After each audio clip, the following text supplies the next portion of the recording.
This is the greatest comic book conversation I've had on my channel. Most of it is with Mike from the YouTube channel Rogue Comics. He also has a store, Rogue Comics, in Bridgeport, Connecticut. And Neighbor to the North's connection is gonna fizzle out, unfortunately. But we're gonna begin talking about marketing, talking about the movies. We're gonna start talking about Jonathan Hickman X-Men. We'll get into anthologies. We'll talk about everything under the sun, and it's worth watching. So save it to your watch later. Thumbs up the video now. Let YouTube know you want to see this video, and you might have to check out halfway in between and then come back later. It's a long one, it's a good one. You're watching my favorite YouTube channel. It's Chill Monger. I'm joined by Rogue Comics, Mike, and Neighbor to the North Comics. We all have channels. So the question here is about the role of Marvel Comics or DC Comics or any comic books company, and how the movies kind of dictate what's happening. Specifically Marvel, because it's me. I'm not a fan of seeing Captain America now, but it's Sam Wilson. It's a regression. It's almost as if we're following. Let me get that right. We just finished recording the burning questions. That's why that's in our background. But I don't like that they're following after the movies and letting the decisions Kevin Feige, the producer of the Marvel Studios studio, dictate what happens in a comic book later. It feels like we're following the wrong way. What should happen is these comic book stories were written in like the 80s, 90s, 2000s, and then we adapt them into a film. But when you got a film telling the comic book people what to do, we're going to reach a point in time when the films have done everything, and series, TV series, and everything. And they go, what are we going to do next? Let's open a comic book. Oh, look, the comic book is doing the exact same thing we did in a film. We're in a loop. You eliminate your source material. That's frustrating to me as a fan watching the direction that they're going. I think that there could be integration and synchronicity between comics divisions and the studio division. That could be done, right? So example would be Falcon and the Winter Soldier was a series that happened. We all watched it on Disney Plus. During that time, there was a comic book called Falcon and Winter Soldier. Now it didn't go through the same story beats. They didn't have an Isaiah Bradley. They didn't do what happened in the movies. They did their own thing. It just so happened to feature those two characters. That makes sense to me. After the Black Panther film, there was this brand new series called Shuri. It lasted 10 issues. And I get why you did that, because Shuri was introduced to the masses who would not be interested in a Shuri comic book. That's the synchronicity I get. But it's when you start reversing and making Sam Wilson Cap again, we covered why he's not Cap again.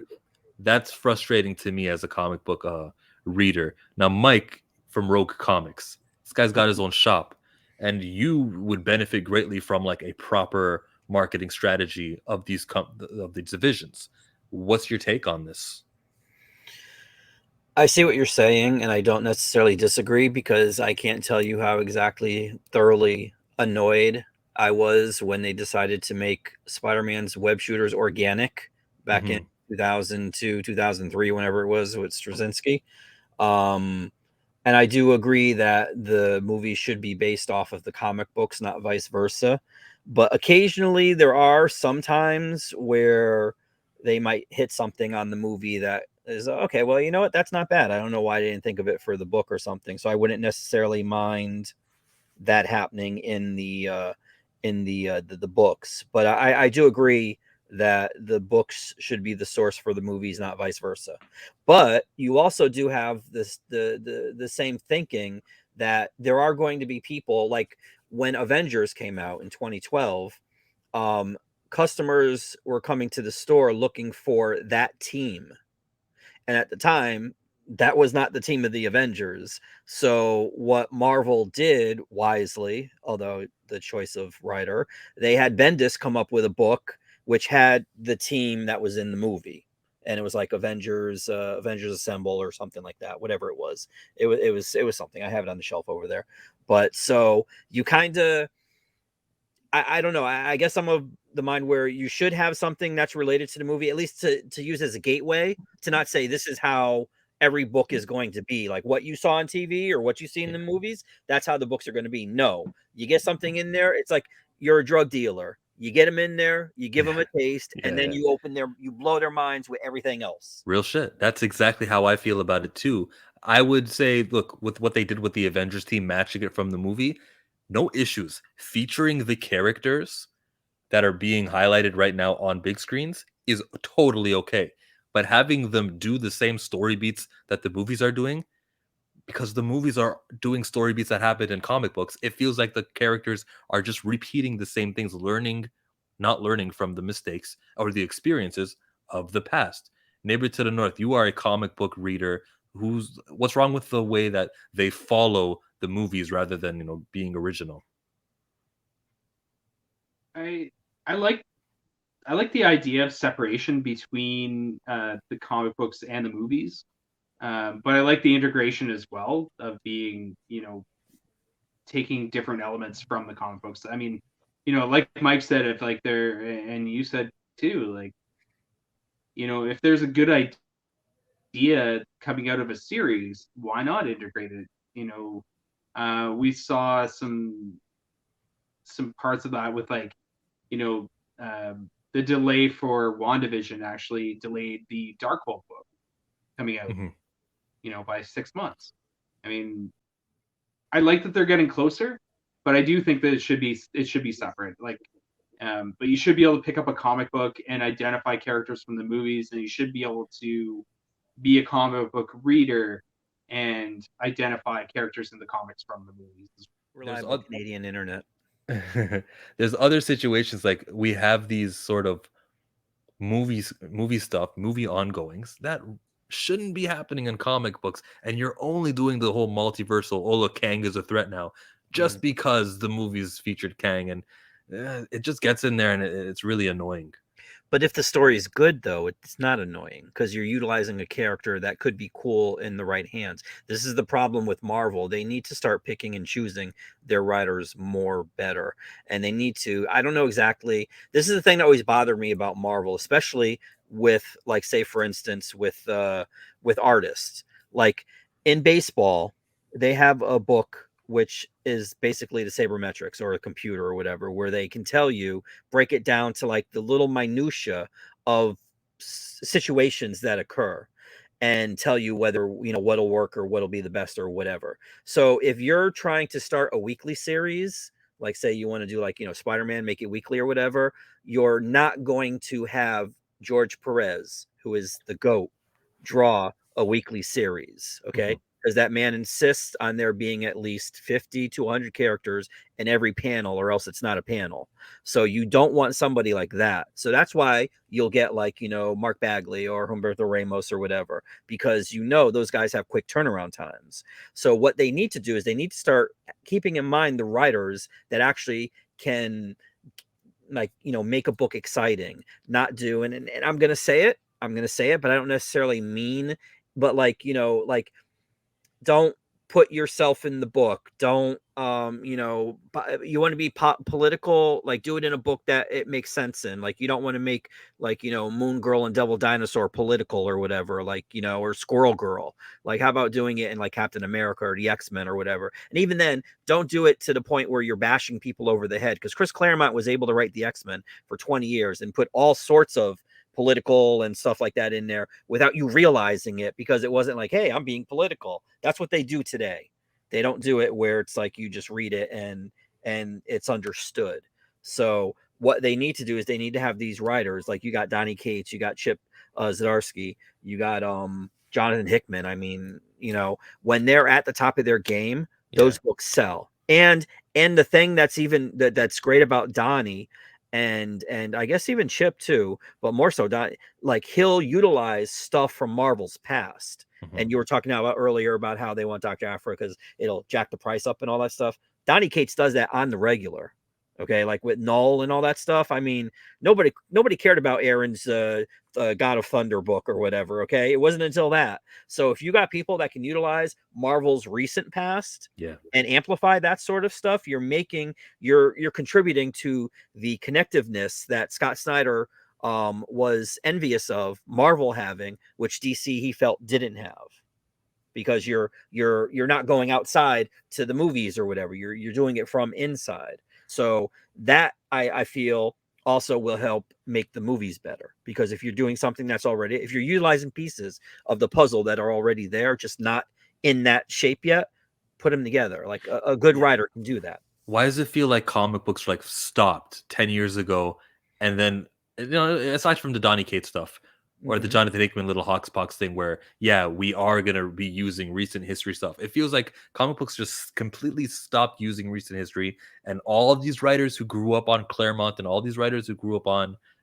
you name it, Yeah. they just used that old ish and completely forgot 20 freaking years of history. It feels like that's all been forgotten, and they just build up on old stuff. Or like I was mentioning to begin, it's just movie stuff being retold, which is terrible. Movie stuff, Well, they don't really care. They'll give you a 2008 comic book, The Winter Soldier, and turn it into a movie. They don't Well, I care think about that what. see, well, that there that's also part of the problem Well, because nowadays they write it seems like they don't write for the comic book story. They write for the graphic novel, or they write for the screenplay, or they write for the spec script or whatever. They don't like back in the day, Firestorm, like in the mid to late 80s or whatever, every issue was a fucking cliffhanger, dude. You could not wait until the next issue to find out what happened in Firestorm. Firestorm. Okay.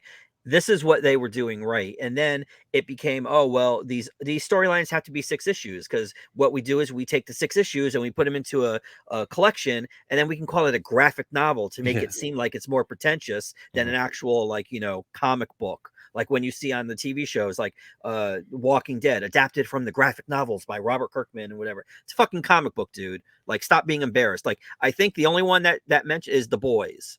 I think they're the only ones that say from the comic, adapted from the comic books. Everybody else has to use the graphic novel. Like, I'm No sure way. Why the Last Man does it too. In the MCU, they do say based on the Marvel comics. They said They that for do. Falcon and Okay. Winter Soldier and in Loki. I remember both of those Good. specifically, Good. Good. right? Okay. Yeah. But, That's but that's it's how it sort of should be. like Vince McMahon doesn't say wrestling; he'll be like Stop. sports.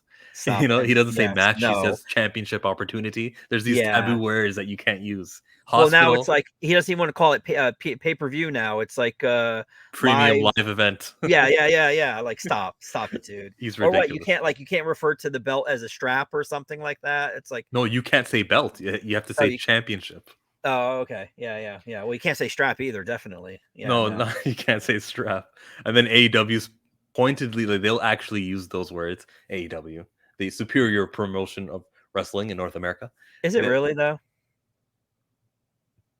are you about to disagree with me, Mike? You don't think that Oh, they're superior? I so am. I so am. God, Americans. I so am. All right, hey, Yeah.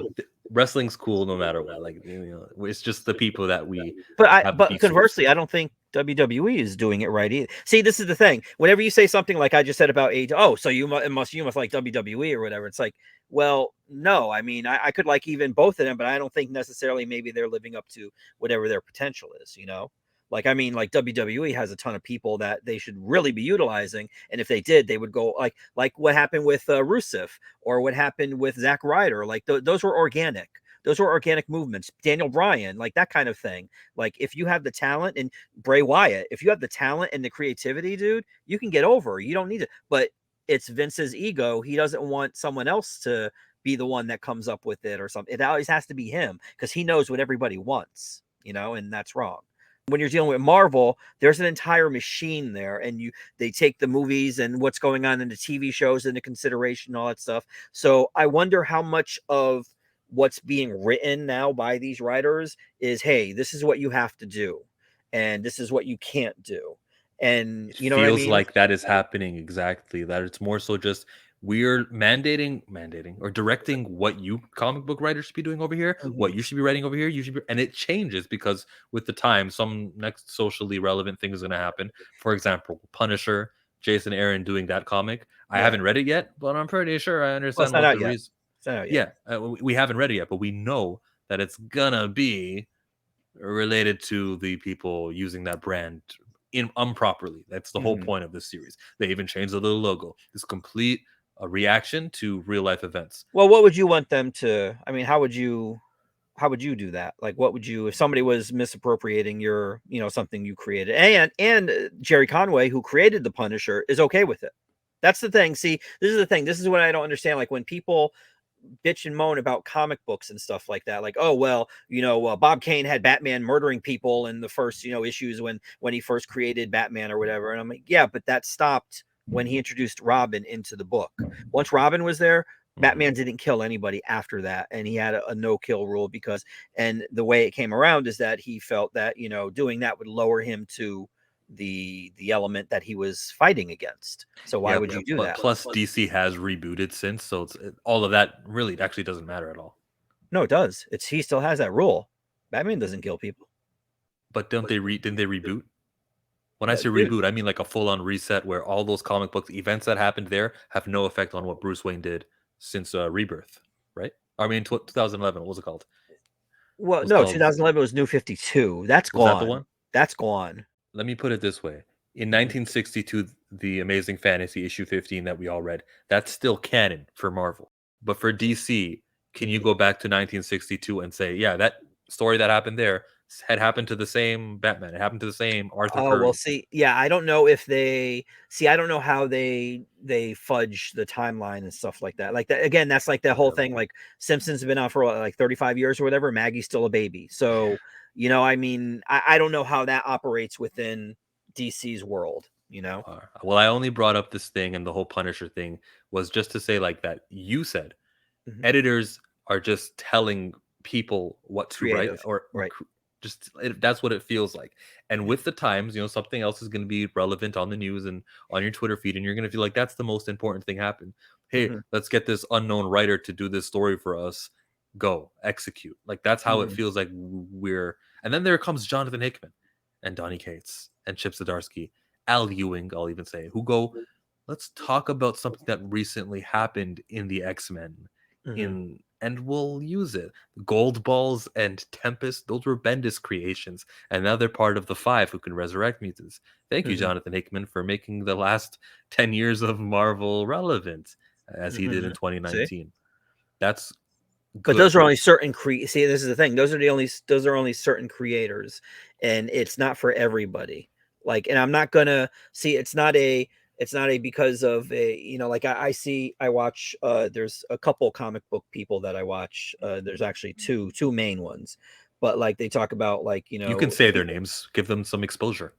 I don't think Perch and West need any exposure, but Thinking Critical and Perch, but they talk about, like, you know, Vita Ayala, like her basis isn't like, you know, I write comic books and I'm a good writer or whatever. It's like her identity, who she is, and that's what she leads with. And I don't think that you should be doing that. There's nothing wrong with like being comfortable who you are, or, you know, shying. You don't need to shy away from it or whatever. But when that's all you lead with initially, and then everything else is secondary, like, I don't know if that's going to do something for the creative. But she writes for every or they write for every company and all this other stuff, and the books don't really sell, to be honest with you.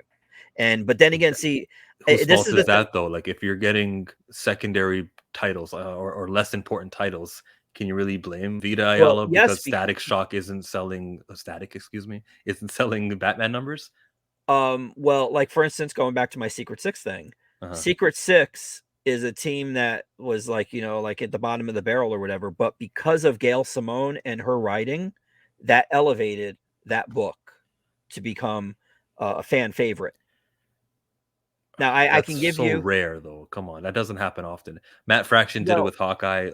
Yes, but how often? Matt Fraction, that's 2013. Like, dude, I don't know why. I don't know if it was because it was David Hodges' art or whatever, but like literally, like, I was all in for that book. And I'm not a Hawkeye guy at all, but when I saw that, the solicitations, I ordered heavy on that, which thank God. And like, it was, oh dude, it was awesome. Like, every month was incredible. And there's some books that I feel that way about, you know, and I can't explain why. Like, you know, like, well, I mean, I did like Slott's Spider-Man. I was so grateful to him for rescuing Spider-Man from what Quesada was doing to him.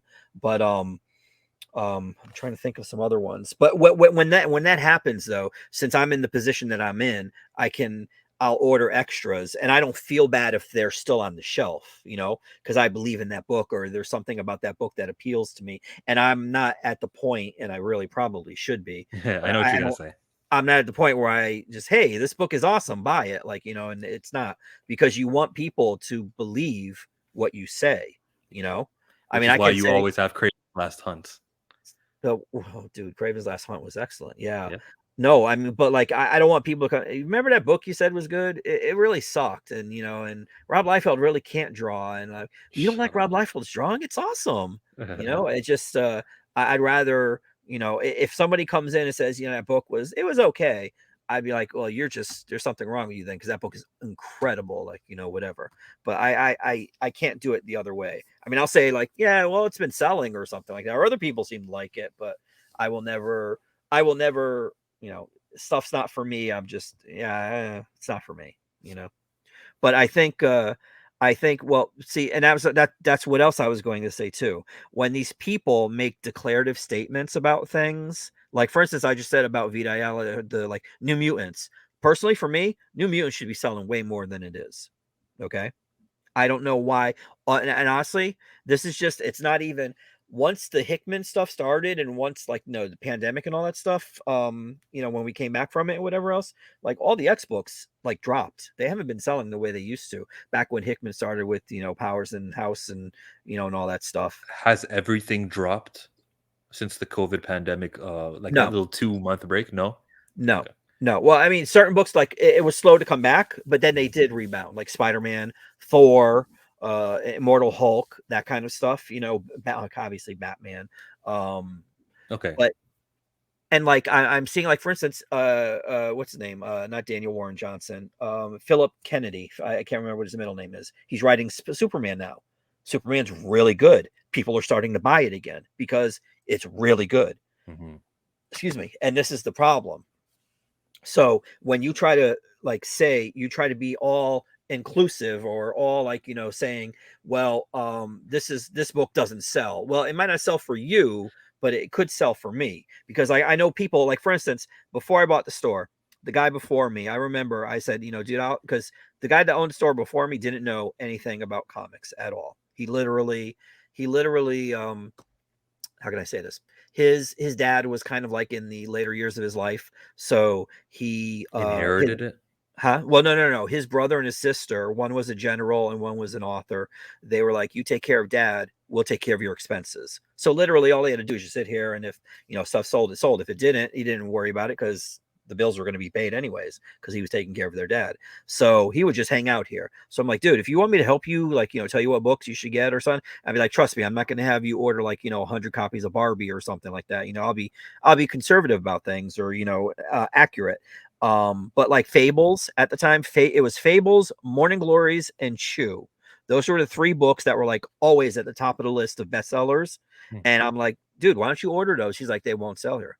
I'm like, no, they will. I'm like, look, it's on the top 10. Like, he's like, no, they won't sell. So after I bought the store in 2010, I ordered them. They sat here. It's like, so is that an indictment that, maybe that chart is wrong Top and it's 10 on not about, Comicron.com. I think it was on like Diamond's list or something. Oh, same thing. Yeah.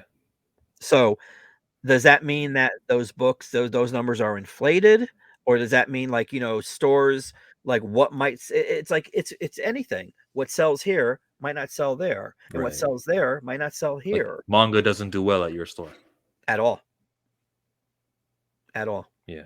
And I don't get like dude, there's like 9,432 different types of manga that you can order. Why does this sound like you were singing Rent? 9,000, 2,500.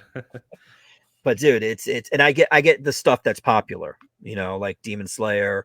Well, I mean, the only one I didn't get that was popular was Chainsaw Man, but that's because I had a customer explain to me like what it was, and I'm like, that's ridiculous. I got to order that. So, but everything else is like Naruto, Dragon Ball, all that nonsense. Naruto. Okay. Whatever. He's in an orange jumpsuit. Who the fuck cares? I have no idea what I'm going to title this video anymore, because what did I say? I was like, oh, let's just go 15 minutes on marketing to the comic book community. I think I'll just say a conversation with Mike.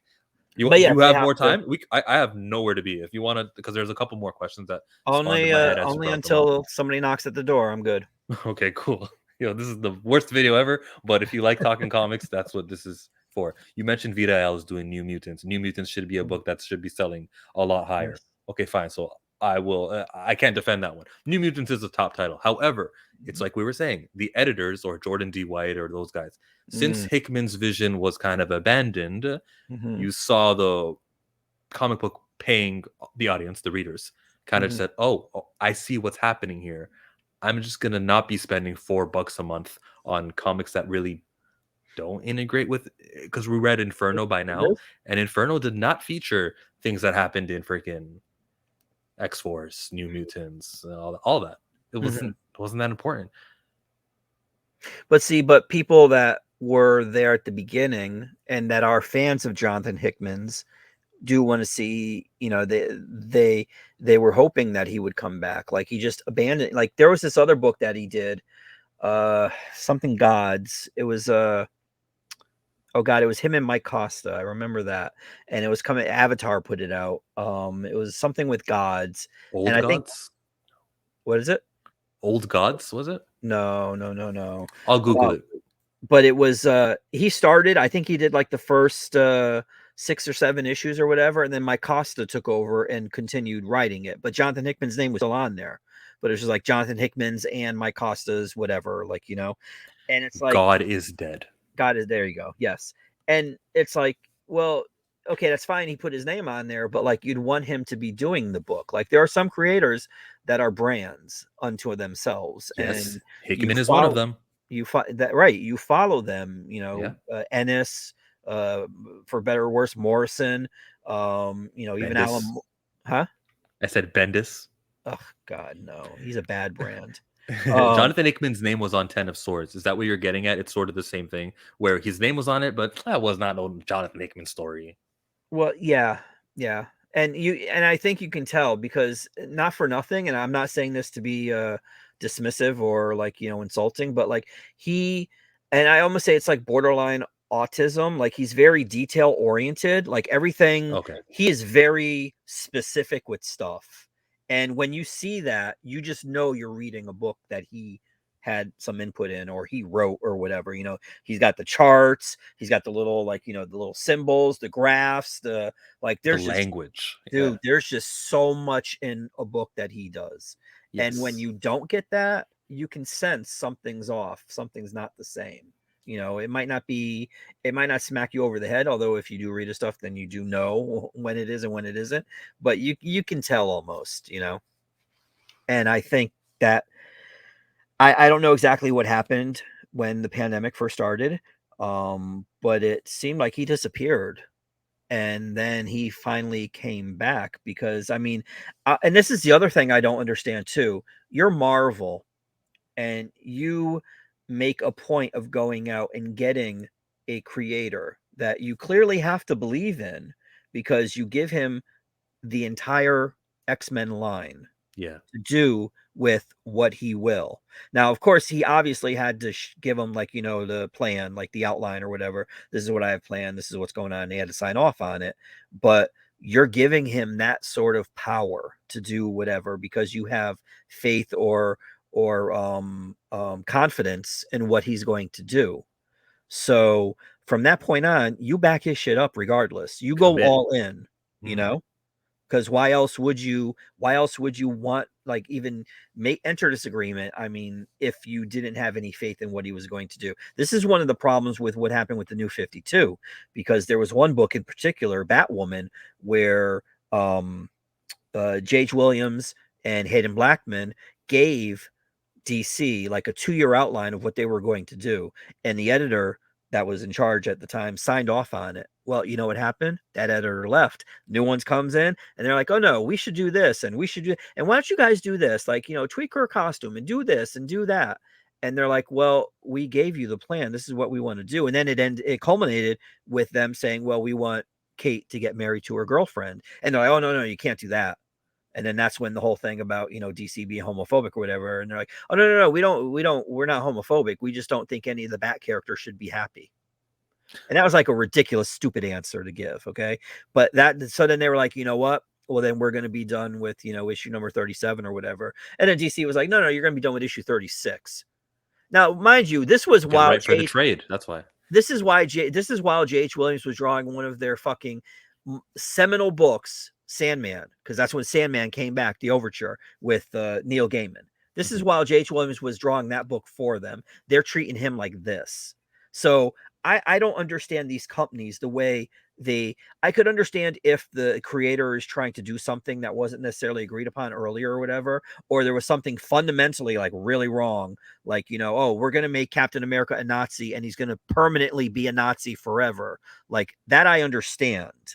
But if you're doing it, and that whole thing with Captain America saying Hail Hydra, there was nothing, absolutely nothing wrong with that, because that was the beginning of the story. Okay. Just like when Spider-Man goes to visit Doc Ock on his deathbed at the raft or whatever, and it's revealed that Doc Ock is actually Peter, and Doc Ock has taken over Peter's body while Peter is in Doc Ock's decrepit, like decaying body. There's nothing wrong with that. Okay. You can be outraged about it. You can be outraged about She-Hulk looking like a fucking dude. But you know what? These are storylines, okay? And if it doesn't get fixed in that storyline, I can guarantee you somewhere down the line, somebody's going to come in. You know what? When I was growing up, She-Hulk always looked like a chick in a bikini and she had curves and all that. And now that I'm writing comics and I'm going to be writing She-Hulk, I'm going to change it and she's going to go back to the way she was. That's why characters come back from the dead. That's why characters, like, you know, they whatever you might not like about something, what if it's changed for the negative that you feel it's negative, it'll be back. Like when Yeah, you Nick touched on Spencer a whole came lot on. of things, but yeah, it's all under that status quo. We will always return to this is how it used to be, and you know Well, that's a bad thing. it's not even a status quo. I Yeah, mean, it is. does Peter really need to split up from Mary Jane to be a Spider-Man? Like, can he be Spider-Man while being married to Mary Jane, or He even going out can. with her? I Huh? think he can. I think he can do that. So do I. You know who doesn't? Joe Quesada. Yeah. So that's what he did. That's why when after and Dan Slott kept it. I mean, I don't necessarily agree with it, but he kept it that way. But when Nick Spencer came in, that was like the first thing he First did thing was he put them did. back together. And Yeah. I'm like, dude, don't fuck around with me, man. If you're doing this, do it, okay? Because I don't want to. And then you know what's going to happen now? Zeb Wells. Did you see the cover for issue number 2? No. Oh boy. And I'm like, Wells, I swear to God, if you fucking do this, dude, I'm just I don't care that John Romita Jr. is doing it anymore. I will be done. You know, okay, so yeah. Cap did say Hail Hydra and he and he yeeted somebody off of an airplane, the helicopter. So what? Like, you know, there's clearly something wrong with him, or there's clearly something that he's going to need to overcome to be the hero that he is. And he did. Like, let the story play out. You can be like, oh my God, how are they going to get out of this? What's going to happen? But to the point where you're making like 32 videos complaining and bitching and moaning about it, like, or okay, wait, I'll say it for the Twitter, the Twitter stuff too. Like you're tweeting like, you know, 13 tweets a day about, yeah, look at that, dude. I swear to God, I swear to God, don't. You're muted, and I think that's a good thing, though. I just said, yeah, that could be anything though. They're playing with us, but I like it. Let's see where they go with it. But see, I am willing to Uh-huh. read that. I'm not like fuck Zeb Wells, man. Exactly. So, you know, because Wells is actually kind of good. So I'm hoping and I saw that like in the Marvel previews thing, they showed a couple pages that Ramita was doing looked better than the kick-ass Ramita. Because Ramita's art on Kick-Ass was okay, but it wasn't necessarily like Ramos. For instance, Ramos, like his stuff on Impulse back in the 90s was awesome. Like as much as I don't like manga, like it was very manga-esque and it looked really good. But then he started doing like there's a cover he did for Superior Spider-Man that was god awful. I can't imagine Yeah, I remember that one. Yeah, saying, you you showed know me that. what? This looks awesome. Print it. Like there's no way possible. Like that cover made Rob Liefeld look like a competent artist. Okay. That's how bad it was. But in Strange Academy, his art looked really good. Oh, that's another one, by the way. We mentioned Hawkeye as Mhm. like Mark Fraction sort of boosted sales with something. Yeah. Strange Academy was surprisingly, according to Comic-Con numbers, which I check, Mhm. did surprisingly well. Now it did have some kick-ass creators with Scotty Young and Umberto Ramos. Yeah. I say the name properly, by the way. You're like Ramos, like the fake Oh, Latino. whatever. This is America, Umberto. dude. Fucking. My point is just that like that was a successful comic book that is new, but they're few and far between. That is true. That is Mhm. true. But I think honestly, with Strange Academy, for instance, the numbers here, I mean, I order maybe 10 to 15. And it more see the bane of my existence as far as a shop owner is and I want to get the name correctly. Hold on. An app called Key Key Collector. Comics. Yeah, I know that one. Yes.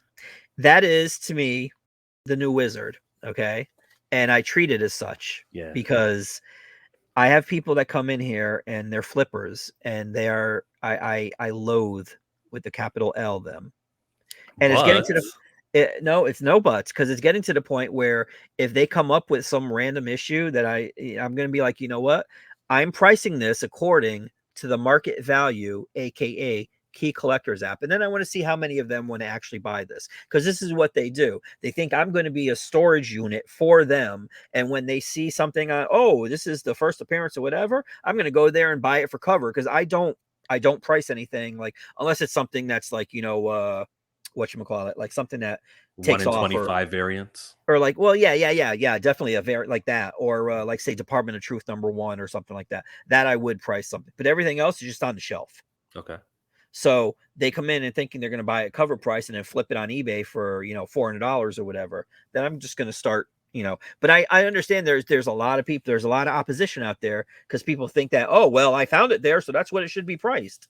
It's like, well, this is my store, so I set what the going rate is for this. Now you could do that and you could piss people off, and you know what? I wouldn't necessarily feel bad about losing a flipper. If it was somebody that was a regular and they came in and like, oh, you know what? I forgot, I missed Thor #20 and I had one, I'd be like, yeah, here you go, cover price for you, because you're somebody that comes in week after week. You're a regular. You get it at that price, Or I don't do files. I mean, I have a couple You don't do people I pull put stuff. lists? No, I have a couple people I do stuff for, but I stopped that shit because I got stuck with a lot of stuff. Yeah.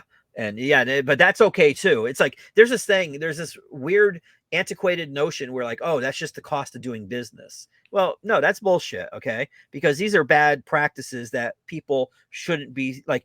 There has to be a way where you can, okay, I'm going to do a pull list and I'm going to charge you for it that day or before I pull it or whatever. Like, why does the responsibility have to be on me to pull it and then hope that they come in?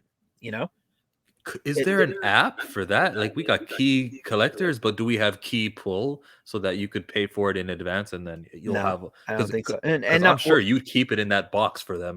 They might miss a week, but they'll be here the next week. And sometimes though, like with what you want to go on Shark Tank with this idea? Like, you know what, that might work. Yeah. Sorry. But sometimes sometimes in the past when something like this happened, there might be a couple books there that hit.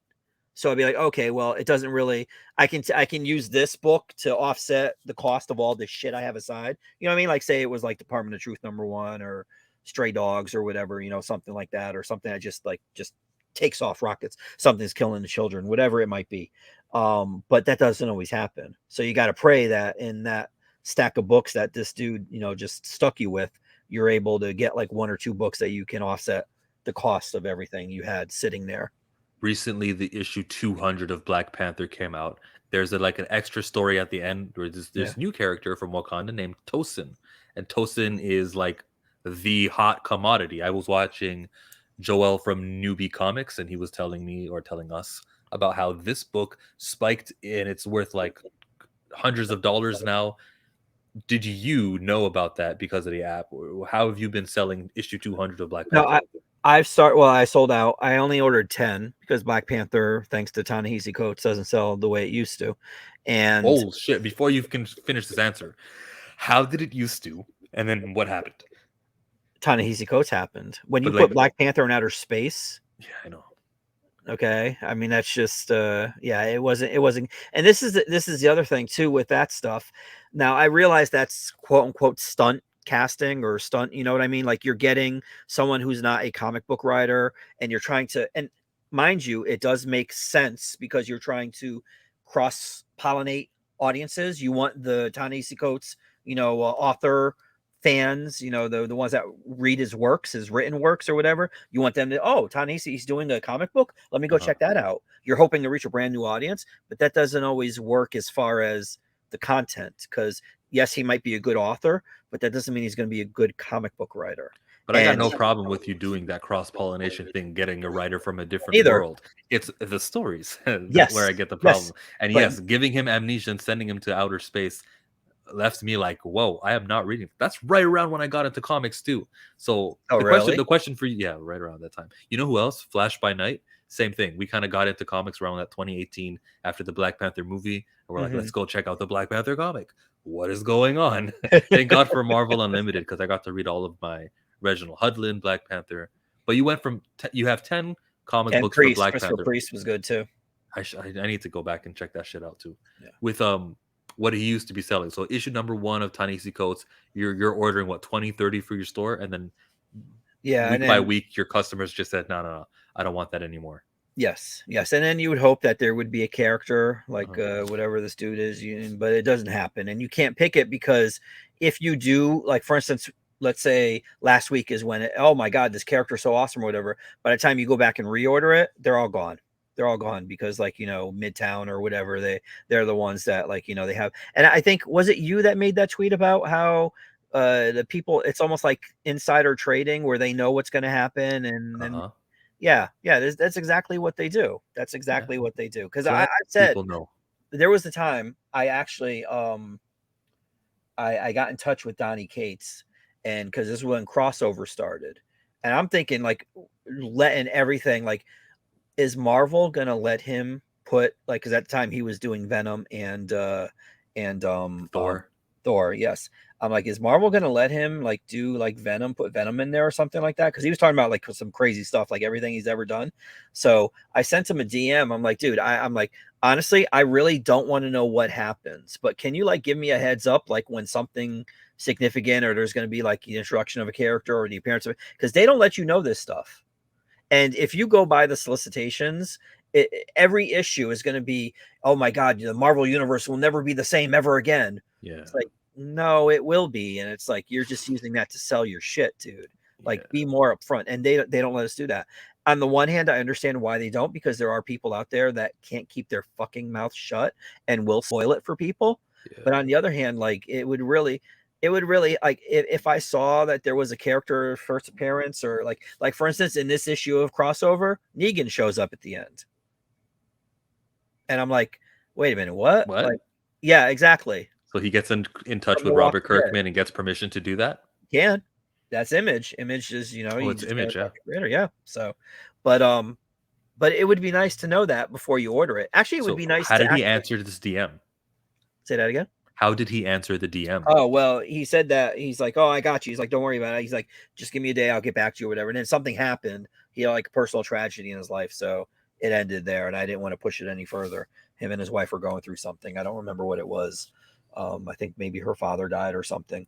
But whatever it was just like that knowledge would help. Like, store owners know. Like, but like I said, though, there's some sketchy shit happening where everyone who knows, they know that if it comes out that, and all you store owners know first appearance, you're all going to order an extra few copies. Now that there's more supply in the freaking, what's it called? In the atmosphere, there's more supply. That book is way less valuable. Yeah. The problem is, or the incentive is to keep this thing hush hush. Then they'll go week of to the freaking, or they'll go to the Diamond, or who makes the comics. It's Diamond, isn't it? They're the distributor. Diamond is, there's 3 now. They'll get it. Yeah, there's a Lunar, there's Random House. Thank you. They'll go get those comics lickety split and just go, yes. And the secret didn't get out, so this is awesome news. They will never let you guys know about it. I'll use another example. Amazing Spider-Man 860, roughly. It's when Spider-Man has a new suit and it's like gold and white. They didn't even put that shit in the previews, the Marvel previews that are for free, because they didn't want that to have value. They were like, the first time you see this suit will be in that comic book issue. They kept, and they even teased issue, I think 62 was supposed to be the one that issue 61 was the one that it first appeared in, but in issue 62 that was advertised as new look. That's and they showed everything for 62 as if 62 was the one that you're supposed to get, because they just don't want you guys to know that the special valuable comic books are valuable and special. Well, see, they're expecting stores to order like 100 of each copy of their books, and sometimes like that works out. Like I ordered heavily with Ms. Marvel #1 because I liked Adrian Alphona's art, and you got lucky. I know, that's what I'm saying. And there are times where circumstances like that are just luck of the draw. Would I like to order that much for it? I would love to have that much money to order that every month or whatever, or like, here's a good example. This week's Amazing Spider-Man number 88, I think it is. There's a female Green Goblin. They made a big deal about it, and the usual suspects made a big deal about, oh, a female, like the Spider-Man's woke again. They're making the Green Goblin a female now or whatever. And I don't think you don't agree with that? They're totally woke. I don't I don't think I didn't think twice about it, because you know what? They've done stuff like that before. This is just a gimmick, et cetera, whatever the case is. And as I am scrolling through here, let me see. Oh, here we go. Amazing Spider-Man number 88. First appearance of Queen Goblin Ashley Kafka. It's selling, at least according to this website, this app, for $15 now. Just came out this week. Pretty good. So now I did see the cover. It is a gorgeous Art Adams cover, because most of them are. But like, I'm like, okay, so it's a female Goblin. Who the fuck cares? Like, I know exactly. I can tell that one's not going to be a hit. But issue 200 of Black Panther, first appearance of Tosin, even though it's really early, I don't know, there's a little bit of potential there. We'll see. But dude, like, I was able, I mean, up until like, I think 2 weeks ago, I could have ordered 100 of these Spider-Man. They did have a lot of incentives and stuff like that. But I'm just like, okay, it's a female Green Goblin. Who other than like, who's going to care about that? Like, everybody else, just hopefully it's good character, it's good storyline. But I don't share that outrage, or I don't share that confidence. I like to not mention other YouTuber in a negative light, like you did just now. Sorry. Well, no, that's the brand, though. I mean, everything has to be like, oh my God, I can't believe they did this, or another instance of them being, I know what you mean. Like, why does everything have to be negative? Because you're putting that shit out into the world, What if the things that are out in the world that are being done commentary on are negative? Like, it's not like during this conversation we were peachy. We called out a whole lot of things. But yeah, we're offering solutions as well, is what you're saying? Yes. Do that. Yes, that's what I'm saying. You can do that. Putting your head into the sand, or thinking everything like that little dumpster fire. Are you going to name another YouTuber right now? Please don't. No. I because I had an action figure of that. I sold it to Jess. She has it behind her thing on her stream. But it's a dumpster fire of what? It's a literal dumpster, and there's fires, there's flames, and there's a little dog there. And it's the dog that says everything's fine, or I'm fine, or something like that. Like, yeah, that's not what you should do. But then you also shouldn't be like, oh my God, the dumpster's on fire, and just leave it like that. Like, okay, the dumpster's on fire, but you know what? Let's get a fire extinguisher. Okay, so we just shat on the marketing mishaps. What are some solutions? I think that the movie theaters are a place where comic book fans who watch the movies are showing up to. How about we get some comic books into those movie theaters? Away. Yes. Now, which comics though? I feel like you should get them specific, like 616 comics. Okay. Well, see, that's a problem though, because the Avengers was mostly the Ultimates, which kind of hurts me to say. But yes. Infinity Gauntlet was a comic book story that was adapted into the movies. True. Right? Yes. Although they kind of scooped out some parts, like, the parts with Death and Thanos trying to impress Death and not really giving a fuck about the and Nebula getting the malice and whatever. There was enough differences. Okay, but your point is taken. Yes, they used the Ultimate. All right, cool. Nick Fury, all that shit. It's not cool. I loathe the Ultimate Universe with every fiber of my being. Listen, bro. When we go to the movies for Thor: Love and Thunder, okay? Jason Aaron's Mighty Thor. Give him Thor 337. Thor 337? Yes. First Walt Simonson. What does that got to do with the movie that they're going to watch with Jane Foster becoming Thor? But it's Thor. It's give him I don't think that's the right way to go. Okay, so then here, fine. Then you give them two, because you can put two books in one, because back in the 80s, I think they were only like 22 pages or whatever. You give them Thor 337 at the beginning, and then you give them just, I guess, regular Thor. That was the title of it, with the one where Jane Foster was Thor. Or here you go, just even better. You give them Thor 337 and What If number 10, I think it was. What if Jane Foster had the power of Thor? I don't like your idea, but I'm asking you a question and you're giving me an answer. Why? Why don't you like it? Because it's What If. I feel like you should give them something 616. But that's like the catalyst for that. Like everybody, and it's funny too how everybody got upset at Jason Aaron because he's just a woman has to. Why does a woman have to be Thor or whatever? It's like, dude, that was like from the 70s where he got it from. He got it from What If. Mhm.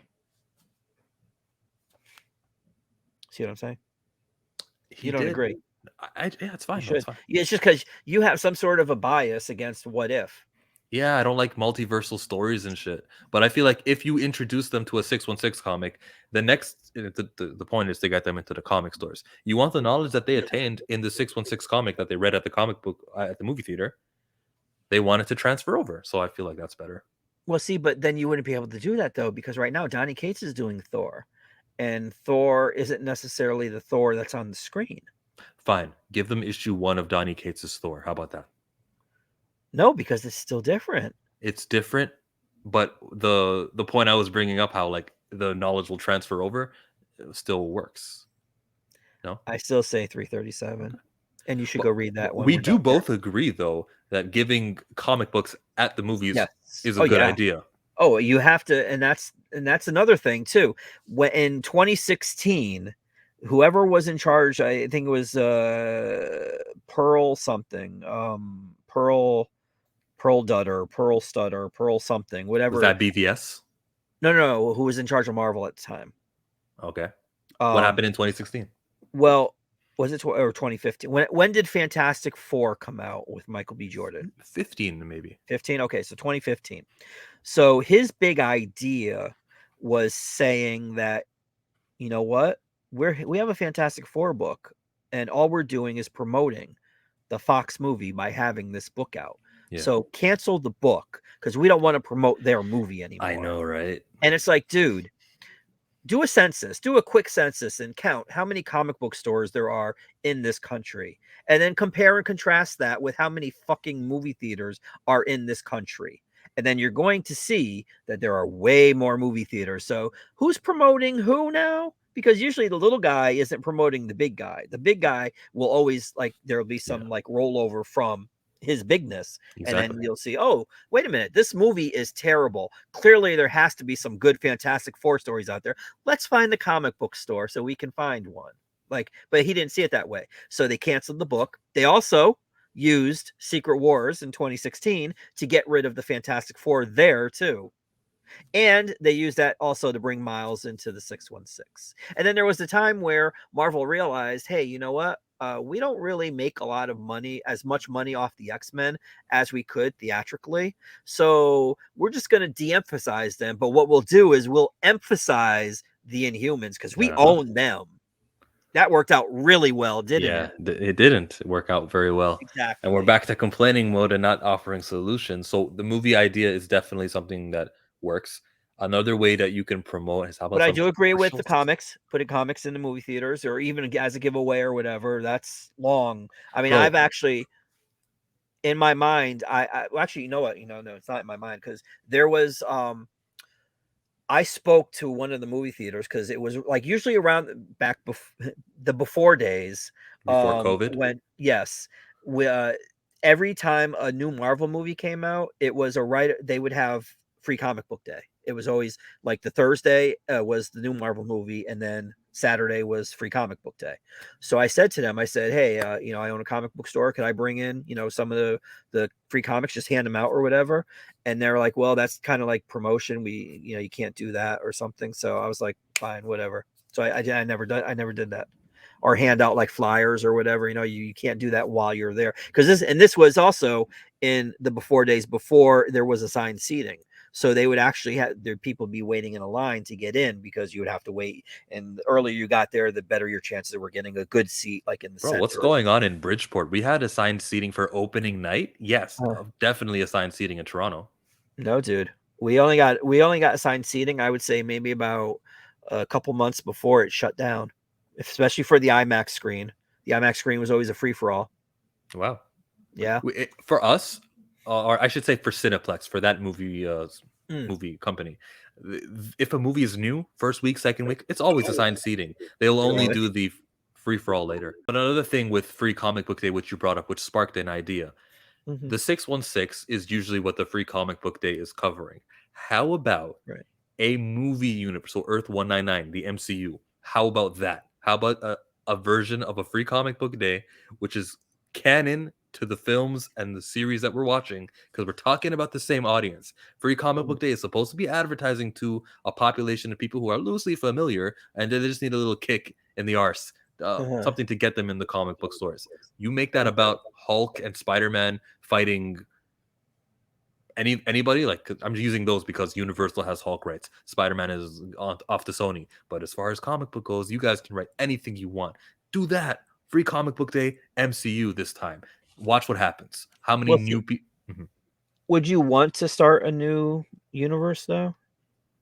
When did I say new? What do you think I said? You did. No. You said 919 or something like that. Like, Oh, the MCU Marvel is called universe. Earth 199-999. That's what I meant to say. I should have just said MCU. But like the MCU is something that the comic books should be doing for Free Comic Book Day. Oh, wait a minute. Wait, what's this 199 what? What are you talking about? They gave it a number. So the 616, of course, is the Or main the Marvel. the movies? Yeah, the movies have their own number. Their Earth is called 199-999. Really? Yeah, it's on like the Marvel database wiki, Really? and so I just ran with it. Wikis can be edited by anybody, right? Okay, then I shouldn't have said that. I'll just say MCU, and we'll have a better Well, understanding. I that was the first thing. Yeah. The fandom, yeah, Earth 199999999 or whatever. There's 5 nines. Yeah. But I do you don't agree with know. the premise though? Like aside from numbers, the Free Comic Book Day should be, oh look, Captain Marvel, Hulk, Wong, they were talking, and here's what happened afterwards. Well, that's good, but then again, see, you're pigeonholing it to only Earth 1999999 instead of you want to get, because there's way more 616 material than there is. So again, you have to figure out a way to, again, like I said, give them a taste and then ease them into everything else. There has to be a way to do that. I think that is the way to do that because you're getting them into this comic book store. They're surrounded by 616. And for DC also, they're surrounded by all these relevant DC comics that happen in the same continuity. When someone goes in for free comic book day, they also get something else, unless Well, I'm wrong. Am I wrong about that? Oh, yeah, you can be. There are a lot of people that just come in and either just grab the free books or grab a dollar book. So, and since the free comics are free for you, but not for me, that does affect the bottom line every so often. And then you have other ones that are the purists that do come in and realize that those comic books were bought and paid for by me, so they try to offset that by intentionally buying something else, a ticket item that's higher than $1. So the question now is Free Comic Book Day profitable to you or not? It depends. So there are some where it's not, there's some where it is. Yeah, because somebody could say, well, at least you're getting the promotion. I would have said that, yeah. I would have said you're creating new fans. Yeah. So yeah, and that's why I say, like, it all depends. Like, there's some people that sit there and bitch and moan about it. They might be the people like, yeah, it's over there, go over there. Like, they don't really want to help the customer out. Or so he's like, so I read Spider-Man. What else should I be reading? Like, I don't know, read Spider-Woman or something. Like, so when they do that, like, like for instance, comic book guy from The Simpsons, like, he exists for a reason. There are people that do that, and then I don't know why people aren't coming here. It just doesn't make any sense. It's like, because you're treating them like shit, dude. Like, that's why females don't go into comic stores, because when you look at them, you're either A, undressing them with your eyes, or B, you think they're below you and they don't know anything about comic books and you treat them that way. Like, you don't do that.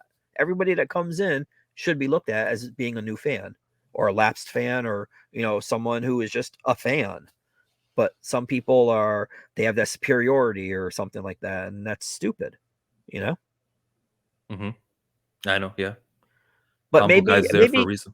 You know what? Maybe give them an anthology. How about that? Give them a story from 19999 and then give them one from 616 or something, and try to bring them together or something. Or at the end, put a coupon in there where they can, like, get 50% off another 616 book or something, or. Ooh.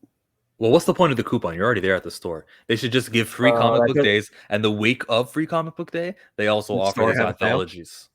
The what? They also offer anthologies. Like, you can pre-order an anthology back in March. I don't know if people like anthologies, though. I know I do, but I don't think other people do.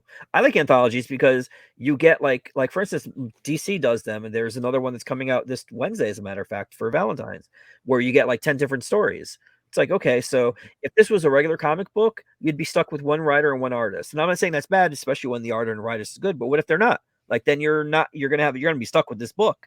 But with an anthology, you got 10 shots right here, dude. Now let's say 6 of them are bad. You at least have 4 that are good. So you're still at like, a 45% ratio of, I mean, there is something to be said for that. But what I do dislike anthologies, so I probably shouldn't be recommending that. you don't? No, I don't like them at all, bro. Really? When I open the book and I see, dude. oh look, they added more story just so they can charge me an extra $1. Dude. And when do they ever mean anything? But it doesn't.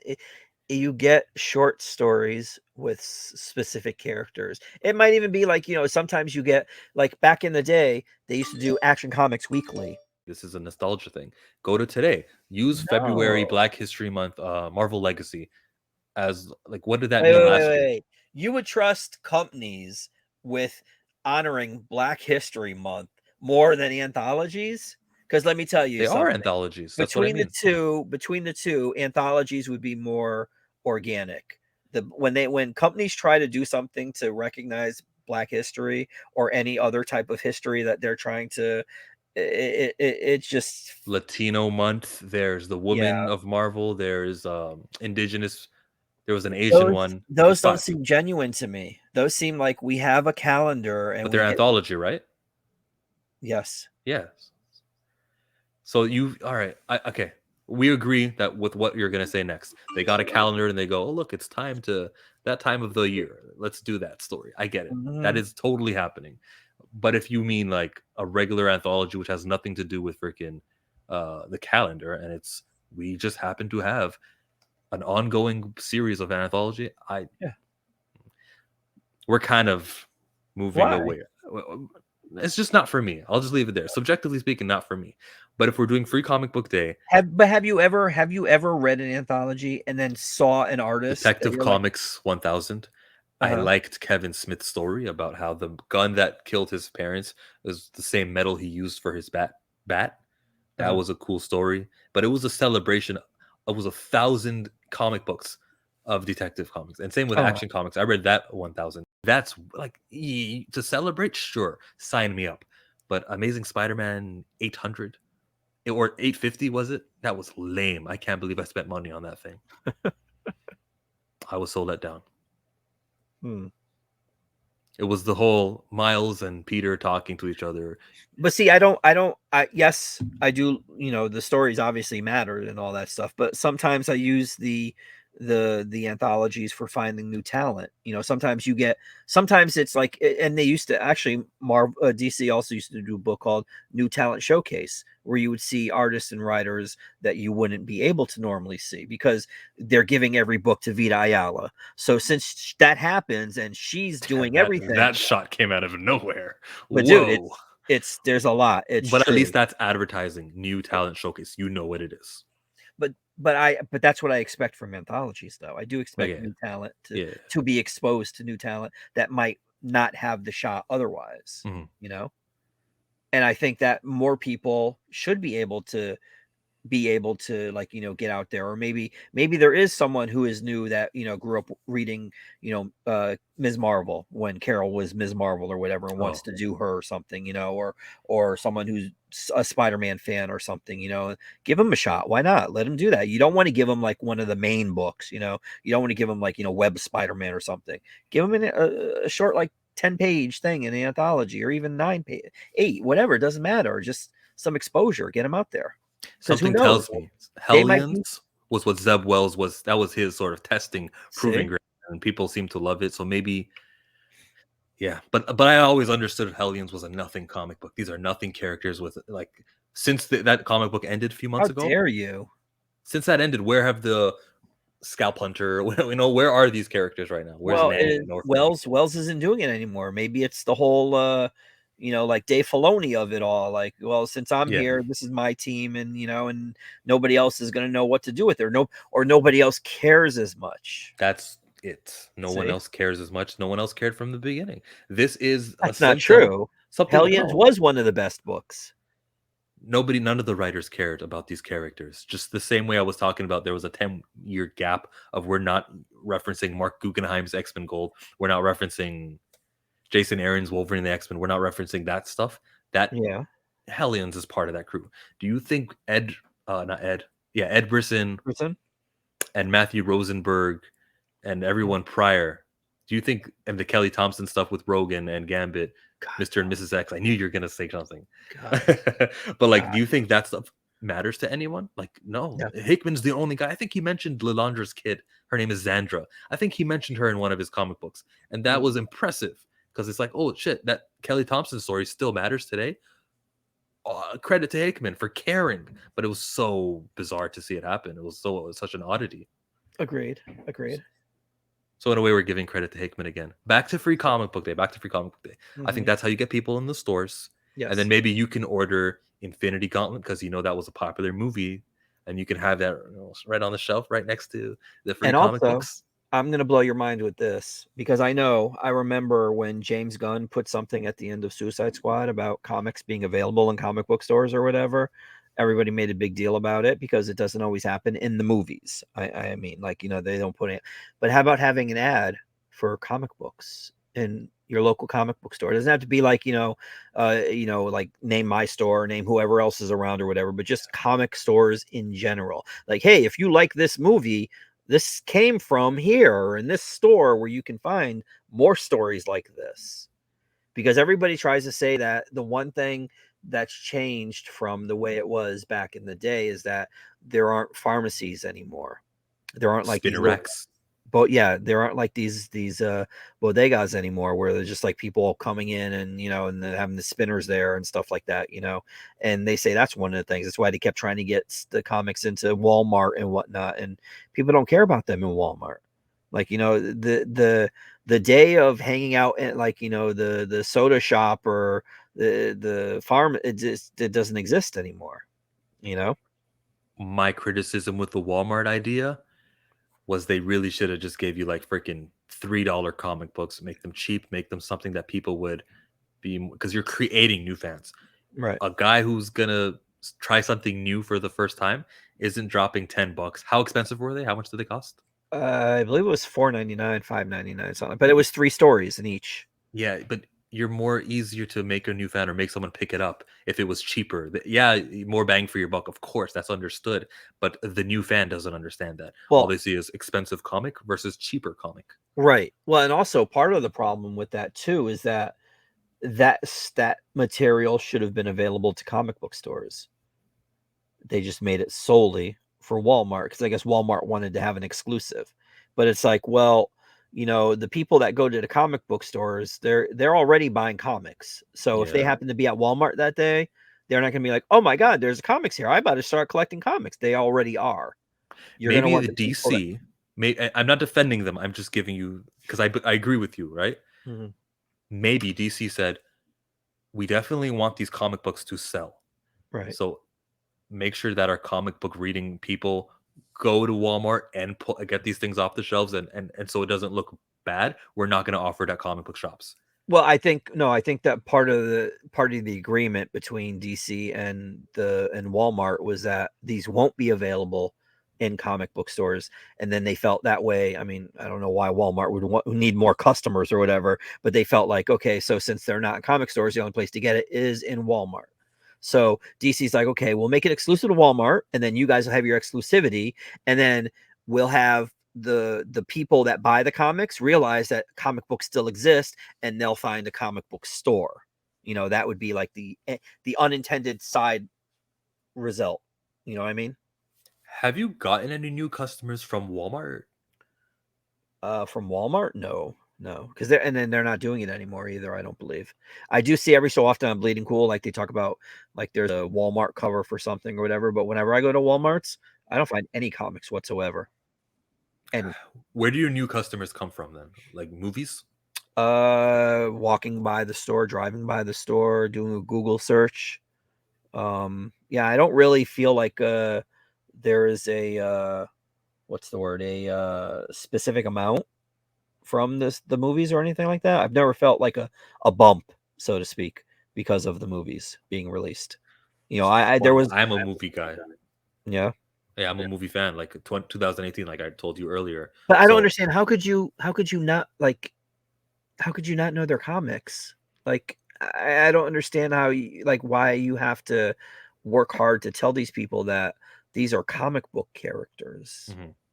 You know what I mean? That's what I don't No, understand. it's there. I always knew that they were comic books, of No, course. I'm not speaking specifically about you. I'm just saying, Uh-huh. like, you know, with these people, you have to tell them, like, you know, hey, this is a comic book. Like, you know, comic books exist, and you know, The answer to me, my answer is that I wanted more Black Panther. The movie uh-huh. ended. That was 2 hours and 10 minutes, and I said I want more. I paid to watch that movie again. I said I wanted more. The Uh-huh. drive and the desire to want more was like, oh, let me go to a comic book shop. So I got on Google and I found a comic book store, and I found another, and I found another, and like I visited all of them, and I'm like, this is kind of cool. I went to a convention sort of, but it was one Mm, of those where it wasn't like the cosplay conventions. It was like, hey, these guys just have their own booths and they're all selling their comics. And I was like yeah, collecting, and I'm like, oh, this is me. I'm into it now. I got into the hobby, but it was more so because I wanted to read Black Panther, which got me to the shop. And I'm like, oh yeah, this Riri Williams thing. I remember Robert Downey Jr. tweeted it. Let me check her out too. oh, did And he? X-Men, yeah, he did. Yeah, huh. Yeah, and then back in 2016, about when she started. And then I go, yeah, I'm familiar. Let me spend my money on her. Cool. And then I go get Marvel Unlimited, and I kind of read X-Men, and then I say, I'm gonna start collecting X-Men. And then I had like a long ass pull list at one time, and Yeah, today it's not that long. uh, really. no, it's not that long, Why? bro. If Hickman was still doing X-Men, and if I believed, it would be super long. Yeah, Yeah, Hickman is the short answer, but also a lot of the complaints we're making, it feels like nothing matters. It feels like if a story happens, some writer's about to ignore it later on. So what's the point? Donnie Cates does keep things relevant. So if you're reading Hulk and Thor, they're gonna have a crossover, aren't they? In 2 months from now, that yes, was in yeah, the yeah. previews. So that's Oh, those rewarding. Gary Frank covers, man, they're Mhm. awesome. So I'm on my Donnie Cates. I'm on my who else is a character I read? I'm reading all the milestone stuff, and Mhm. me and Comic Boom are probably going to talk about it here. How If is you it? lovely, it's I don't cool. believe you. I didn't read the milestone stuff. What reading this Oh, here? dude, the milestone stuff was awesome, Okay, and I even heard they rejiggered Static's origin. Like, I'm like,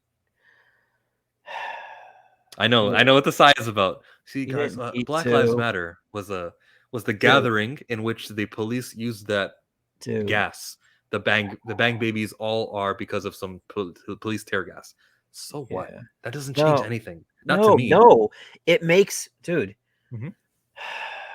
It makes him a stronger character because he was at that moment where he was going, he got the gun, he brought the gun there, he was going to use the gun, and then he himself was strong and intelligent enough to say, this isn't the way, I'm not going to do this. And it was as he was leaving that he was exposed to the gas, so he made it, showed his character. Usually, I just hear Black Lives Matter. Grrr. I No, didn't I don't. No, realize. no, no, no. They should have. No, I think they wanted to stay away from the trope of the angry black kid gets a gun or whatever and all that. Like, no, utilize that Yeah, because it shows that once he calmed down and he realized this is wrong. I'm not going to do this. I'm going to be better than this, and try to figure out another way or whatever. I hear And you. they just totally eviscerated that.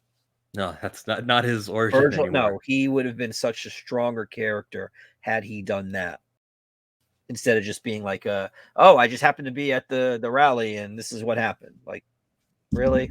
Come on, man. Okay. Come on, dude. You shut me up because I can't really defend that one, bro. It's a whole nother character. It's changing his origin the same way you don't want Spider-Man's origin to be changed. You know who's changing it? Vita Ayala. Vita Ayala, but it Mm-hmm. is a new. It's supposed to be different. It is a reboot. No, no. Well, clearly, yeah, they rejig. I don't think they've done much with Icon's origin. I don't read Hardware never appealed to me because it was just like literally Iron Man, and Iron Man never appealed to me either, so I couldn't care less. Although I keep waiting for them to do Blood Syndicate because Blood Syndicate was my shit.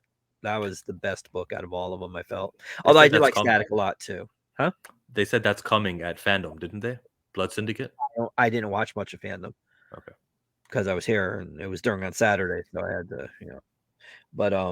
but yeah, no, Blood Syndicate was probably my favorite. I think because Chris Cross was doing the art, if I remember correctly. But then again, he was doing a lot of the art for Milestone. Him and Dennis Cohen and who else was doing it? Fuck. And then they had like Zombie, XOMBI, I think was another book. Yeah. Yeah. Yeah, I have no idea what I'm titling this video. What should you let me know? It should be called Mike from Rogue Comics and Chill. Rogue and Chill. Any last things you want to get off your chest, comic book wise? No, I'm just hanging in here trying to. I'm actually I really don't know. I've resisted CGC for so long because the act of hermetically sealing comic books in plastic never to be read again really offends me at my very core being. But knowing that I could take a $15 book and then charge $500 for it just because of that plastic with that little piece of paper that says 9.8 on it, I think I might have to start doing that because I'm getting tired of the flippers coming in here and flipping it. Word. And I do want to be around for the little kids that walk through the door and their mouth just hangs open because they see all these comic books. And I want to make sure that I'm here for that. What is in your window display? Mostly Marvel posters because DC doesn't really do posters. So they do they used to have this program. I don't know. I haven't really I know Diamond doesn't do it with whatever Marvel they do now, but I don't know if Random House is doing any more posters. But Yeah, what Marvel stopped their posters just like they 6 did, months ago. Yeah. yeah, I The should. last time they did a poster was like the Hulk one, which I got. The Hulk #1, but none other. Dude, I've like literally there used to be DC used to have what they called retailer roadshows, and they would usually be in New York. They would like New York, Dallas, LA, that kind of stuff.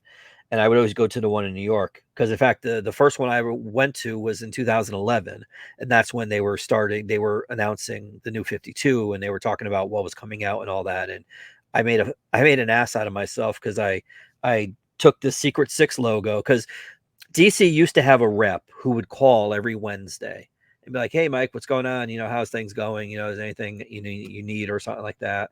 And I would always say, like, "Well, I need more posters. If you give me some like promo posters, because I have like these big ass windows in the front of the store I could put, hang up there. I want one side to be Marvel and the other side to be DC." And one time he's like, "Oh, well, we already packed them up for San Diego Comic-Con," and I'm like, "Yeah, but I'm a comic store. I'm going to be here. Like after that weekend for San Diego, I'm still going to be here selling your stuff, But it always turned into, oh, hey, we have a new Sandman collection and there's a new Preacher collection. It's like, dude, I can read the catalog. I know exactly what's coming out. You don't need to call me. Call me if you're going to ask me what I need and I tell you what I need and you're going to be like, I can't do it. Then there really isn't a need to call me then. I don't need to know about these things that are already listed in the catalog. Yeah. But I had heard a rumor that Barbara was going to stop being Oracle, who she was at the time, and that she was going to be Batgirl. And I also heard a rumor that they were canceling the Secret Six. So for the entire summer, I proceeded to try to bribe him into answering those two questions for me, and he wouldn't. Well, So that's then an answer. eventually, Not answering is the answer. Yeah, right. So then Bleeding Cool eventually, oh yeah, Barbara Gordon's going to be Batgirl again, and there was the controversy about making her walk again, and blah blah blah. And so then finally, it was I think towards the end, right around the time they were getting ready to have the retailer roadshow. I'm like, well, how about just answer me this: are they canceling Secret Six? You don't even have to you don't have to say yes or no. Just like say something. He's like, well, in 2 months you won't have to worry about ordering Secret Six anymore. And I'm like, fuck. Okay. So what I did was I knew I was going to the retailer roadshow. I knew Jim Lee was going to be there. Dan DiDio was there. And I went online. I found the logo for Secret Six and I printed it out on an iron-on transfer. I put it on the shirt and I wore it to the show, the meeting, the whatever it was, the retailer roadshow. So they did their little presentation, a little PowerPoint presentation about Superman wearing jeans and every other thing, whatever it was happening. The fuck? And you don't remember that Action Comics? Grant Morrison was writing it. Superman was wearing jeans with a no. No. Oh, yeah, that was the one thing because there was like imagine every stereotypical uh comic book collector trope, overweight, glasses, that kind of thing, nasally and all that. Behind me, the retailers that were there, that was them. They were all congregated at that one table, and the entire thing, they weren't paying any attention to like Swamp Thing written by Scott Snyder or fucking, well, the fact that Scott Lobdell was going to slut up Stargirl and Red Hood and the Outlaws or anything like that. But the one thing that they were concerned with the most was that Superman was going to be wearing jeans. And I'm like, whatever. So then at the end, after they got done with the presentation, Dan DiDio was taking questions. So I stood up and I said, yeah, could you tell me, are you guys going to be canceling Secret Six, or will you be bringing Secret Six into, the New 52? And he's like, oh, well, he's like, at this point, he's like, we already have the 52 titles all mapped out or whatever, so we're just going to be concentrating on that. And I'm like, oh, well, I'm just curious because I know, like, right now, as we speak on the New York Times bestseller list, Secret Six is on the top there. He's like, oh, I knew you were going to bring that up. And I'm like, well, yeah, I brought it up because it's a fact. It's not like my opinion, like, oh, yeah, it's on the top. Like, it's literally the best-selling book there. And he and I just started going back and forth. And then Jim Lee finally stepped in. He's like, no. He's like, we will do it. He's like, we don't know exactly what's going to happen because right now we're just getting this off the internet. But anything is possible. These characters could show up again. And I was like, well, that's confirmation it's ending. Huh? Yeah, that's pretty much confirmation it's ending. Anything can happen. They could show up again. Yeah. So I just I since it's Jim Lee, I de-escalated and just sat back down again. But if it was Rob Liefeld? Well, what happened was as we were leaving, I realized I'm like, you know what? Because I do know this happens. Sometimes some people, especially creative people, when they leave something, they're done with it. They don't care about it. They don't want to, they're moving on to the next thing, whatever. So I'm sitting here. I'm like, that was kind of like audacious of me to just assume that Gail Simone wants to, like, what if she's done with it? What if, the storyline came to her conclusion or something like that? So on Facebook, she and I are friends. So I sent her a message. What? Why are you friends? Before you get to this message that you sent her, why are you two friends? You just friended her and she added you? What's going on? Well, yeah. I mean, it was like, this is back when her and Ethan Van Sciver used to be friends. That's how long ago this was. Back before all this Comic Gate bullshit and all that. But, so I sent her a message. I said, hey, Gail, first of all, I think I just embarrassed myself in front of Jim Lee and Dan DiDio. I said, because of what I did. But like, I was standing here saying, well, why are you canceling Secret Six? And, are you going to bring it back in New 52? And I'm like, and I didn't even take into consideration, like, maybe you were done with it. Like, and she's like, no, she's like, I had a lot more stories. Just this is where everything's going. She's like, but it's so cool you did that. Thank you. And I'm like, well, I just hope to see it again because it is one of the best books. But the point I was trying to make, I don't remember. It's a great story. I don't even care what your point was. I liked hearing that. What it was, but it was I don't remember it. We're talking about the windows and the DC posters, and then you talking about the guy on the phone that was like, "Hey, Mike, how are you doing?" And he was favoring San Diego Comic-Con over you. Yeah. Well, I think we were talking about posters, and we were talking about like how Random House doesn't do posters anymore. I don't know, but yeah, promotion. I just continue doing that, and it's fake promotion. I mean, it's not sincere. It's not true. It's we're gonna do this thing for you, and you're like, yeah, I already know about this thing that you're. I know about this book because of the solicitations which I read. Don't act like you're doing me a solid. Don't act like you were. Yeah. But they don't even do that now anymore, so it doesn't matter. And also, the other thing was like, with Jesus Christ, now I just lost that thought too. No, but there, Penguin Random House, no DC. DC, yeah, they never wanted to do posters. Like in the 11 years that I've owned the store, they've done 5 posters. And 2 of them were for the game Injustice. One of them was like a really badly cropped and enlarged picture of Superman with red eyes as he was about to like heat vision somebody to death or something like that. And one was the cover for Lee Bermejo's Joker hardcover, and that was even like, you know, excessively zoomed in on. So I'm like, do you guys like not making money? Like, because Marvel does at least 5 posters a month. Now, granted, they're just covers, but it's still something, you know? So, I mean, that's usually Marvel is what I have on the windows. Not by choice. I'm not like saying, you know, Marvel's better than any. I would have all of them if they were on there, you know. And I've actually thought about sometimes like perhaps going down to like, you know, Kinko's or whatever and blowing it up and, you know, printed something out. But I'm like, why should I have to spend my money to do this? Like, y'all should be doing this. You're like multi-million-dollar companies. You can't. Oh, and that's the other. Dan DiDio at one of these retailer roadshows. He's like, because he's speaking to us. He's like, I like to think of you guys as like, you know, the soldiers out on the front line because you're the ones that are getting the books to the customers and all that. Yeah. And then I at the end, I'm like, well, I think it's very apropos that you say that we're the soldiers because you guys are treating us like the veterans that the way America treats their veterans. That's Oh the my way you're God. treating us. And it's true. It's true. I mean, dude, like, okay, say you're a creator and I'm over here and I'm selling your shit. Okay. Now I might not be selling it in the quantities of like, say, a Walmart or a Target or whatever, but I'm selling it. I'm doing something that's organic for you. Right. I mean, I don't expect you to bow at my feet every time I walk in or whatever, but some consideration, however small. I mean, I know it's a very capitalist society and stuff like that, but still, you know? I mean, like I see like these things like when I see certain YouTubers getting packages from like, you know, from the DC fandom, certain YouTubers that are alleged access media that have no access media or whatever, or that can interview people, but they really shouldn't be able to because they're morons getting this stuff and then being able to do a video where they're unboxing like stuff from the DC fandom. And I don't get any of that. Like, it's just stuff like that. Like, you know, it's a little thing. You know, I'd like a little like, you know, a knickknack or something to hang up on the wall or something. You know, you clearly have a hold on. Here we go. Here's a good story. When the DC fandom thing was happening, this is when I decided to start YouTubing again. Because granted, I was on MSK's like when the pandemic started and all that.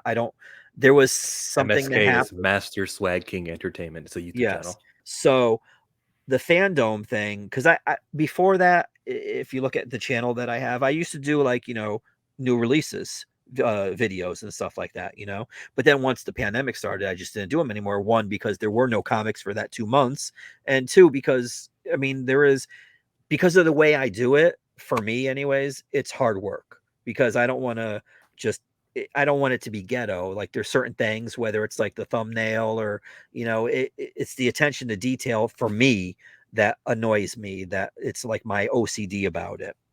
But so what I had decided to do, because with the, what was it, D23? Was it the D23 last year or 2 years ago? Because they didn't have one this year. Or sorry, last year. They didn't have one last year, but they had one before then when they streamed it, and Kathleen Kennedy was on there and all that stuff. And they were showing all the new stuff like Patty Jenkins' Rogue Squadron and stuff Okay, like yeah. So that. that was the Disney Plus day on December 12th of 2020. Okay. So that, so I ran a stream and I just let it played while I was in the store, you know, doing random shit or whatever. I got like 1,000 views.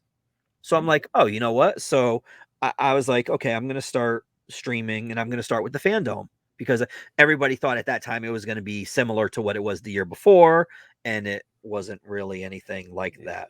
Yeah. But so what happened was I sent a letter to a representative of DC's because there's a guy there that I talked to. So I said to him, I said, hey, since I was well, I don't want to say his name, but the dude, you know, since I was unable to attend this year's New York Comic Con, I've decided I'm going to try a live stream on my YouTube channel during this week's fandom.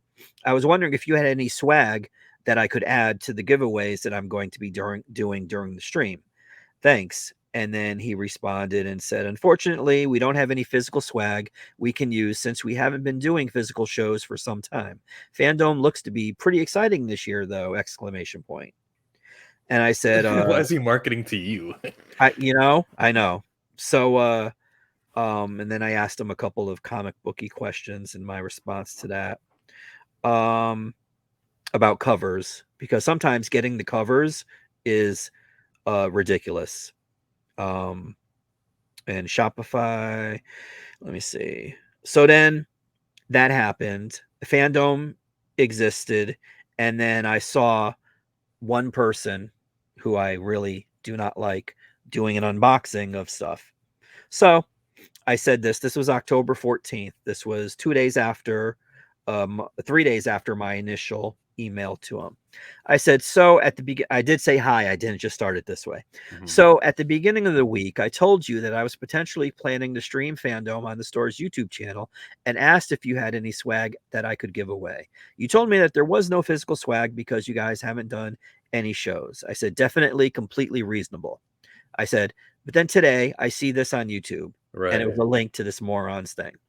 I said, now I realize this might be another department or something. And I Yeah, also that's probably realized, what I was going to say to you. Yeah.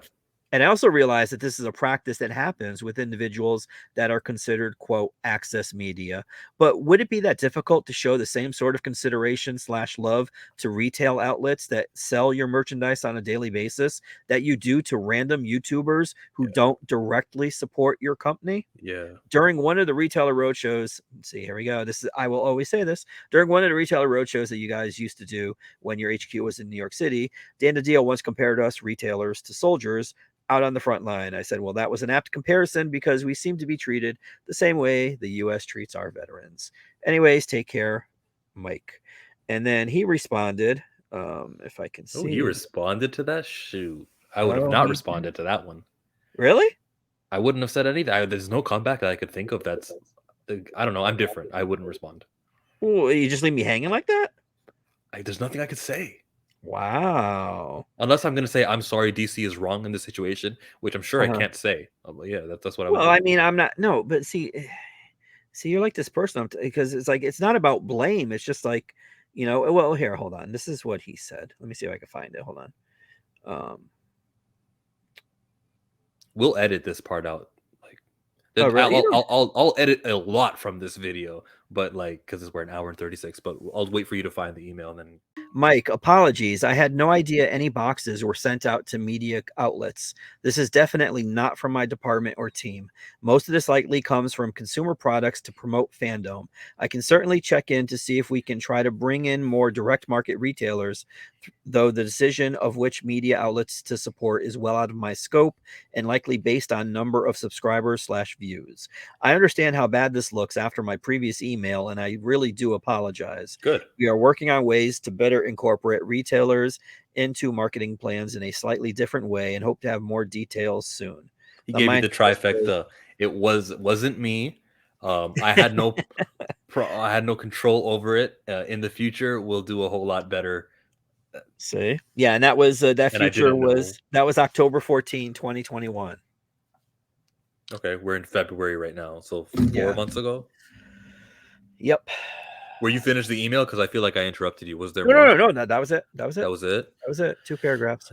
I mean, you know your position and you know your value. You've watched the last 11 years of comic book movies exploding. However, the money not trickling down to you guys, not in a significant way. So I don't think they're just gonna wake up, DC and Marvel, and go, you know who we really care about right now? We really care about those Marvel comics, comic book stores. We really care about those DC But stores. wouldn't it? But see, but that's what's confusing to me because we sell their stuff though. I Like know it's they're printing this, so wouldn't it? And I hate to say this word because my chemistry teacher always used to say it, and it would annoy me. But wouldn't it behoove them to have them like promote their stuff that way? Because if they have a captive audience there of say 200 people I per know. screening, and say, hey, we have Marvel Comics in the comic book store. You're helping the comic book store, and the comic book store is definitely going to be using you more to order more stuff. It's like symbiosis there. Symbiosis. You There's know, another business practice they're not doing. Number ones. Why don't they just say, "Hey guys, you guys can order as much number ones as you want, reasonably enough." And you're talking about consignment. Yes, that's the word. I asked Jim Lee about that too, and I said, why don't you guys like do more consignment things? He's like, oh, it's just not cost effective. Well, yeah, especially for you, the store. Yeah, Yeah. And I'm like, well, what, you just recycle it, right? Can't you recycle all, especially nowadays? Wouldn't it be able to, you order this, and see, I understand also too from their perspective, because like, make it something like you said, make it something, what's the word? Not within reason. Okay. So like, say for instance, I order, like, now I used to order 15 copies of Amazing Spider-Man. Now I'm down to like 10. And I think this is because of the pandemic and all that. But now with everything that's been going on with the Goblin and all that, I might increase it to maybe back to 15 or something. But let's say, okay, so they say, hey, you can order Spider-Man #1 as many as you want. Whatever you don't sell, you can send back. So then I order, it should be within reason. If I'm ordering 15, maybe try 75, something like that. Not like, hey, you know what? I'm ordering 15 now, but I'm gonna try ordering 5,000, and you're gonna have to print 5,000. I think that's part of the thing they don't want to do, because people are gonna get stupid with these numbers, especially if there's variance for it. And I'm talking about the ratio variance, where it's like 1 in 100, 1 in 500, whatever the case may be. So that's what they want to stop, because there will be people out there that are dumb. And this is part of the problem. This is part of the problem in two ways. They're dumb because they're doing stupid shit like that. And then they're also dumb because they're preventing us. Dude, there was a book. Hold on. There was a book that came out. I think it wasn't Boom. It was Arcania, something like that. It's an indie label, and it begins with the letter A. And they came out with a book. Let me see, because one of my customers, she's a lesbian. She collects like all of Joss Whedon stuff. Sorry, not Joss Whedon. She collects. Did you just mention she was a lesbian for no reason? Is this going to be relevant? Well, It's not. well, And no, she collects Joss Whedon. I'm like, what the hell did those she two collects things like have no, to she do with each collects other? like GI Joe. She collects ninja stuff. She likes like Snake Eyes and stuff like that, and she gets like Shino Kage, I think is one of the books or something. But she wanted to where is it? She also does like Shang-Chi. But there was, and she does pirate stuff too. That was the thing I was getting to. And I'm looking for my invoice as I'm stalling here. There was a book called Cursed Pirate Girl Devil's Cave #1. And I thought it was hers. It's a pirate. I thought it was hers. And I looked at it and I'm like, okay, wait, it wasn't on her, because she's one of the few that I have like a pull list for. So So you do have pull lists for certain customers. I said I do, yeah. And what I also do is like Tuesday night, I have customers that send me DMs or text messages through Facebook or Instagram or Twitter or whatever, and I put stuff aside for them to come and pick up on Wednesday, but no long term, like no storage holds or anything like that. But I thought it was hers, and I looked through the book. The presentation was awesome. The art was incredible. And I'm like, had I seen this, had I had a physical copy of this so I could see what this looked like? Because I ordered it for me. I don't remember ordering it. It's one of those, like, it's a nothing book. It's not like Spawn, or it's not like a popular character or whatever. But I guess I must have seen the art, and I'm like, I got to order this. But I didn't know the presentation would be that put together. I would have ordered more just to have it sit here in the store, and that first week when it comes out, have people see it.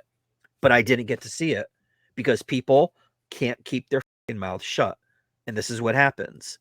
There's something like, I can look online and see, oh yeah, look at this and look at that, but it's not the same as when you are physically holding it, when your fingers are touching the paper. Because there's some books, there's a certain smell to it. It might sound weird and all that, but it's just, No, it's not weird to me. I know exactly what you mean. there's a thing, dude. There's a thing, and this book has that. And I'm like, I wish I'd known this. So now, okay, let's see. So now I got that book in, and I'm like, wow, this is something I really want in my store. It's going to take like fucking 2 weeks to get it. And by then, the whole FOMO thing is going to be gone. And they might just actually sit here. And it might just be people saying, hey, what do you recommend? And I'll show it to them. But it won't be as organic as it would be the first week that it was released, when the hype will be there, Yeah. I know what you And mean, that's but the part of the covers, problem. covers, the ASM webhead cover, which we both love. Oh, Shoot, dude. first time I saw that, I'm like, I am ordering this. I got one, no, Mhm. and I got the red one and the blue one, and I was like, Yep. yeah, I did it. I collected, and I just look at these every now and again, and I go, money well spent. You know what I mean?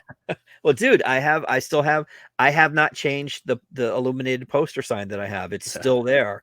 I had that up there 2 months prior. Whenever they released the poster, I put that in there, and mother saw it, and they didn't even ask about it. Then when it finally came out, and then when the hype was building, and it was on, like, Comic Tom or whatever, the experts, the pros at jacking shit up or whatever, and they saw that the price was going to be going up. Oh, do you have that Amazing Spider-Man 55? I'm like, dude, I've had it up here for how long? And now you're asking me? Like, no, I'm sold out. Like, why did you Yeah. order it then? Yeah. But, this is what they do. And I tell them, I'm like, look, you want to be a flipper? By all means, tell me before the FOC. I will order you. Want 1,000 copies? As long as you give me the money, I will order you 1,000 Help copies. me help you. Exactly. Don't wait until after, because you're going to be SOL. Customers first. Regulars. Or I should say regulars first. Regular customers first. But it is what it is, dude. So I don't know. I'm gonna try to. I was getting some books together to send down to CGC, like some Kanan books that I have from whatchamacallit, because they did a Kanan series, and I do have some of the with the black dude, the black Chewbacca, and Dr. Black Aphra and Chrysanthemum. whatnot. Yeah, whatever is stupid. I don't care. He's a black Wookiee. Yay. Watch him. He's gonna put out he's gonna put in work this next episode, or whenever the hell it is I post this video, because it's a long one. If you guys don't know who this is, it's Mike from Rogue Comics in Bridgeport, Connecticut. He's also got a channel called Rogue Comics, which you should check out. It's on the screen right now, because that's how I do. I'm Chillmonger. Thank you for joining.